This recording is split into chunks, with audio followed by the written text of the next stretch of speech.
William Niehaus, the Toledo, Ohio businessman captured by Venezuelan leftists, came home today. Retired-looking William Niehaus met with reporters early today at Toledo Airport. I was deprived of my freedom and liberty for 3 years, 4 months, and 3 days.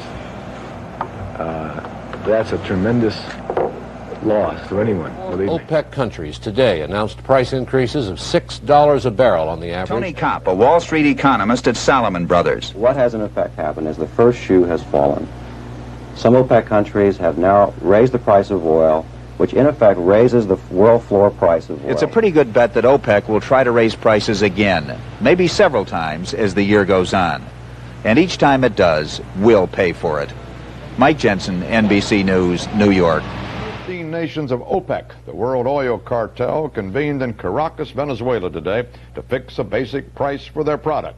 But as Ray Brady reports, confusion, not agreement, was the order of the day. The booming demand.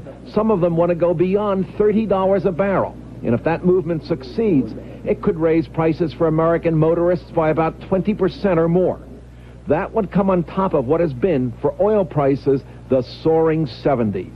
A time when the price of a barrel of OPEC oil has increased by about 1,300%. But there is a report now that the Colombian government is willing to give the guerrillas a plain and safe conduct out of the country for them and the hostages. The story in Bogota first, and as Charles Gomez reports, the negotiations there will not be easy. As the siege of the Dominican embassy by leftist militants dragged into its fourth day, government officials were admitting that the outlook for a speedy resolution of the crisis was a gloomy one.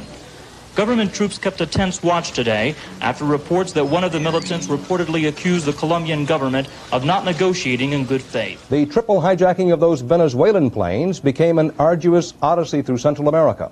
And at journey's end, it is not known what happened to the hijackers' demands for $10 million and the release of certain political prisoners. Each aircraft was under the control of at least 3 hijackers, heavily armed with grenades and pistols. At the start, about 300 hostages were aboard the 3 planes. Nicaragua intelligence sources tell ABC News the not-so-secret CIA operation against the Sandinista government is really part of a broader international effort. Pentagon correspondent John McQuethy reports. U.S. intelligence sources say at least 3 other countries are actively involved with America's CIA in funding, training, arming, or guiding an expanding rebel force of some 5,000 to 7,000 men.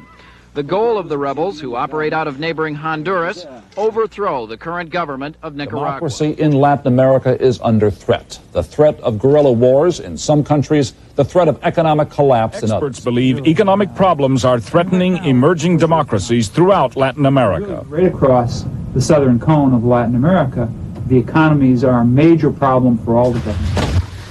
A U.S. government plan to forgive some of the debt so there can be reinvestment, the economists say, may be too little too late.